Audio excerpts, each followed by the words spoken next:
In this video, we want to show that the cube root of 45 plus 29 root 2 plus cube root of 45 minus 29 root 2 is a rational number. So let's let the first cube root be a and the second cube root be b. We have that x is equal to ab, where x is obviously the original problem. So now if I multiply a with b, I'm going to multiply in other words, I'm multiplying the cube roots so I can multiply the insides inside the cube root. So 45 plus 29 root 2 will multiply 45 minus 29 root 2. And this is a difference of two squares. So I could just square the 45 and then square the 29 root 2 and subtract. So 45 squared is going to give us 2025.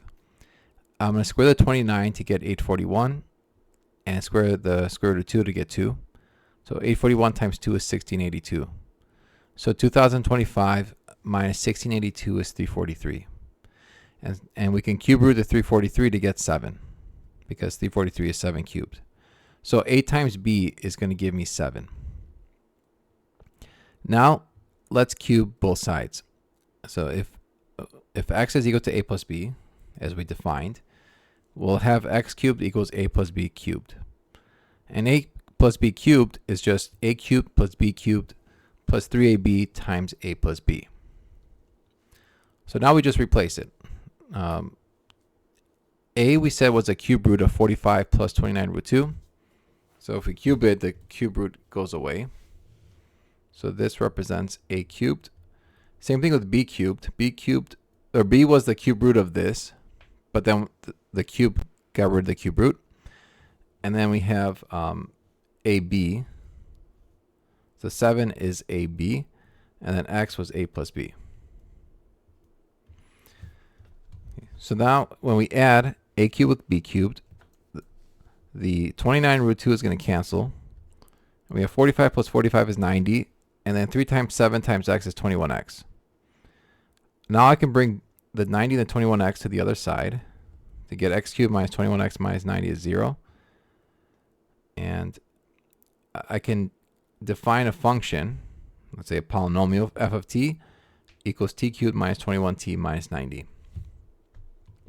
And here we want to find when this is equal to 0. So a good way to do that is by using the rational root theorem, which says to take the roots of 90 over 1. And of course you're doing plus or minus. Obviously 1 is just 1, so that doesn't do anything. And then we have 1, 2, 3, 5, etc. Just basically have to test all of these all the way up to 90. But when you do that, only one will work. Or, yeah, in one case, in this case, only one's going to work. So that's going to be 6.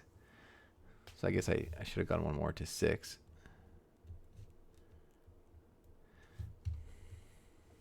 And so plugging 6 in works, you get 0. So then I can factor out t minus 6, and I'm left with t squared plus 6t plus 15. Notice that t squared plus 6t plus 15 is not factorable. There is no root there because the discriminant is negative. So the only real root is going to be 6. And so this has to be a real number, so it has to equal 6. And that proves that it's a rational number.